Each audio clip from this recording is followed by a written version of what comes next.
On entend souvent que la civilisation islamique est née d'un réveil religieux.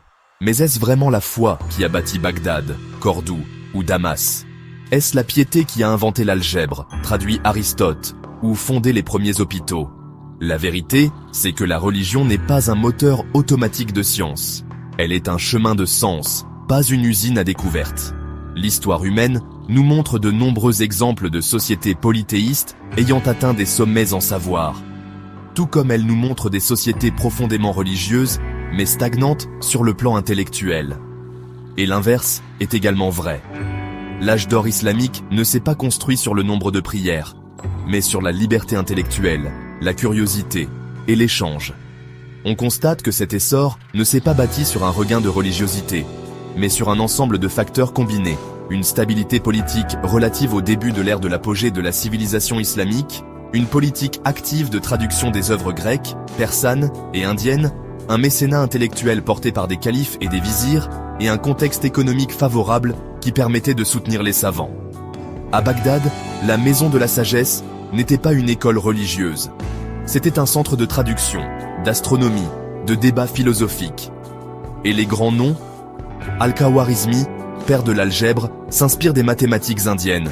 Ibn Sina, philosophe, médecin, parfois jugé hérétique. Averroès, admiré en Europe, marginalisé chez lui. Ces savants ont été parfois combattus au nom de la religion.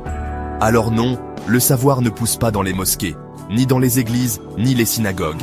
Il pousse là où l'on pose des questions, là où l'on accepte le doute, là où l'on valorise la raison.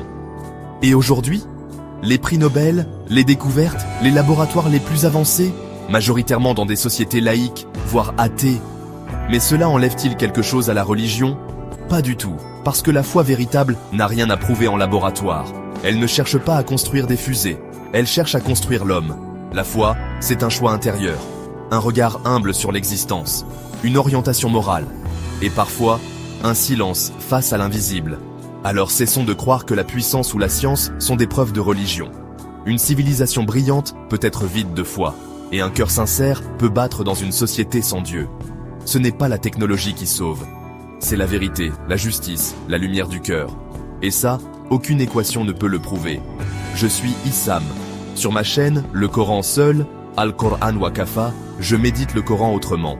Je propose une lecture du Coran totalement différente. Loin des interprétations religieuses entachées d'associationnisme et des récits sataniques qui contredisent la révélation divine. Rejoignez-moi pour une compréhension rationnelle, logique et philosophique du livre de Dieu, le Coran. N'oubliez pas de liker, partager et vous abonner pour plus de réflexions coraniques. À bientôt.